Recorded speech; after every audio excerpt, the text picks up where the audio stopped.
యవనస్తులైన వాళ్ళకి నేను మరలా ఒకసారి చెప్తున్నాను బాబు, వినండి. చదువు అనేది ఉద్యోగం కొరకే కాదు, చదువు విజ్ఞానం కొరకు. నీ మనస్సు వికసింపబడాలి, వివేచన శక్తి కలగాలి.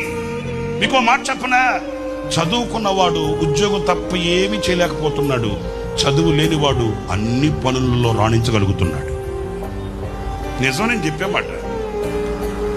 చదువు లేనివాడు చూడండి, ఏ పనికైనా సై అంటాడంతే. చదువు లేని వాడిని చూడండి, ఎక్కడ నిలబెట్టినా ఆ పనికి అతడు ఉరకలెత్తుతాడు.